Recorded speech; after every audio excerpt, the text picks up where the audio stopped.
Please get ready for the passage.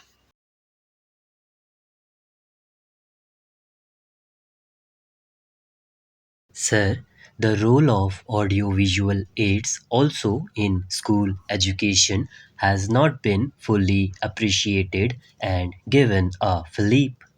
Though the CIET is there to look after the implementation of these programs and educational technology and helping the SIETs in the states, not much progress has been made, and many schools have not got the TV sets or video so far.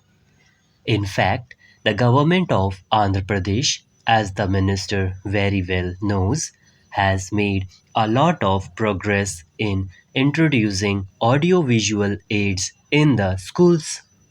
For class 1 and class 2, all the lessons have been converted into video cassettes and schools have been given video sets also.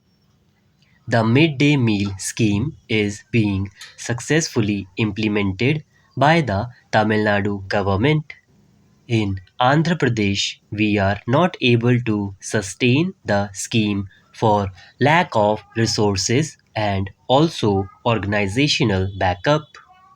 About this, also, the center has to take a view, and wherever possible, this should be encouraged so that retention of children in the schools will be higher. Similarly, many states are supplying uniforms and textbooks to school children. For this also there should be a special provision in the central budget to assist the states. As I mentioned earlier, the three language formula is not working properly in the Kendriya Vidyalayas. Also in my states, particularly in the Hindi areas, the three language formula is not functioning.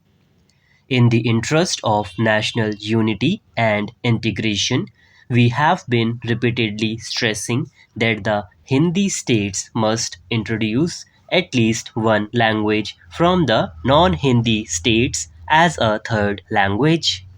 Many states are doing only with Sanskrit, except the state of Haryana and one or two other states. They are not introducing the third language. Therefore, that must be done and center must act if they really want national integration to be promoted. When we come to the university and higher education, the UGC's role is now confined only to giving money grants and some recognition, but it should devote more attention to the improvement of standards and avoidance of duplication because many universities are starting courses which are duplicating other universities in the same state. They should have better coordination and they should pay more attention to the standards in this respect. Then, about university teachers' salaries, the Mehrotra Committee's recommendations are being implemented. Then, one point which I would like to mention to the minister in this connection is how far the proliferation of general colleges will help in the promotion of employment opportunities because more and more educated unemployed are registering themselves in the employment exchanges, and how to prevent this kind of explosive situation because general educational colleges are being opened almost every day in many places. There is no restriction on that. The state governments are also not placing proper restrictions on the opening of those colleges.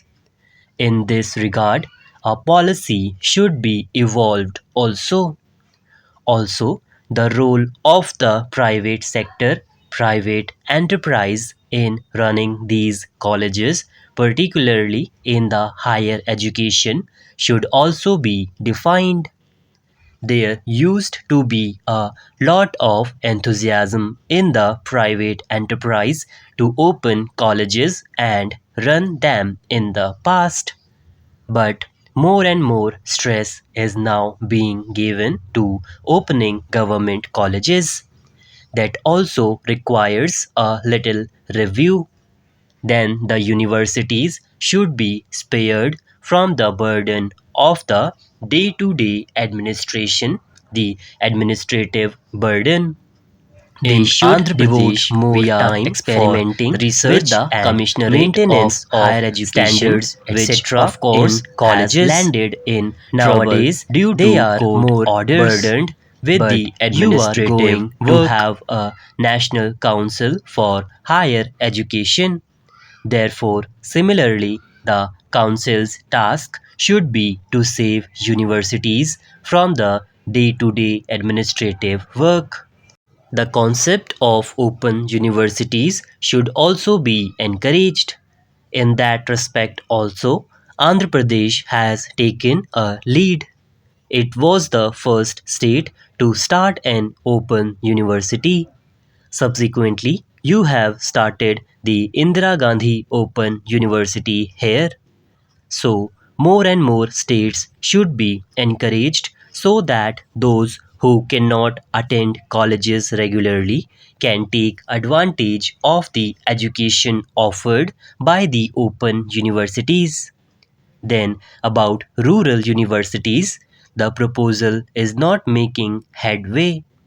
In reply to a parliamentary question, the minister said that the plans are still being finalized. I do not know what the snag is and why the progress is so tardy in this respect. Another area where little progress has been made is in regard to delinking of degrees from jobs. The national policy on education has suggested that the Department of Personnel should complete a review of the job requirements and recruitment rules to identify those jobs which can be delinked from university degrees. The Department of Personnel has not completed that task so far, and National Testing Service was to be established to advise specific tests in this regard.